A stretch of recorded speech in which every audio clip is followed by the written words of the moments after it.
Nous l'avons déjà vu, présenter des excuses est un excellent outil éducatif parce que les enfants vont pouvoir nous imiter et à leur tour, lorsqu'ils auront blessé quelqu'un, ils pourront effectivement présenter des excuses et adopter des comportements de substitution.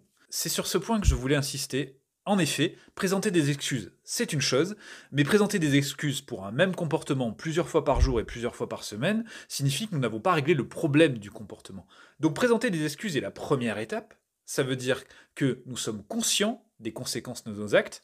Et la seconde étape, c'est se dire, je vais tester telle ou telle solution pour justement éviter que ce comportement se reproduise. Si c'est un problème de régulation du stress, notamment si nous crions sur nos enfants, nous allons donc effectivement présenter nos excuses si cela arrive, mais surtout, nous allons leur montrer que nous mettons en place des actions pour notamment réguler notre stress en amont et éviter de crier, ou en tout cas diminuer le nombre de cris dans la journée. On peut aussi adopter des comportements qui ne sont pas blessants. Par exemple, lorsque nous ressentons un grand énervement ou une grosse colère, c'est sortir de la pièce pour respirer, reprendre notre self-control, puis revenir et parler calmement. Il est aussi possible tout simplement de crier dans un coussin.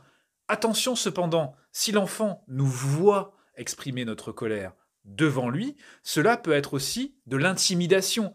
On va générer de la peur chez lui. Donc il vaut mieux, malgré tout, que cette régulation des émotions, surtout si elle est spectaculaire, soit faite un peu à part. Et lorsque nous revenons dans la pièce, nous allons expliquer à l'enfant, voilà, j'ai ressenti effectivement une grosse colère, un gros énervement, j'ai mis ceci en place, maintenant ça va mieux.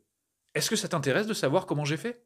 Et ainsi, on peut transmettre nos techniques de régulation du stress ou des émotions. Parfois, les problèmes de stress ou d'émotion ont des causes beaucoup plus profondes. Il est donc essentiel de pouvoir se faire accompagner par des professionnels.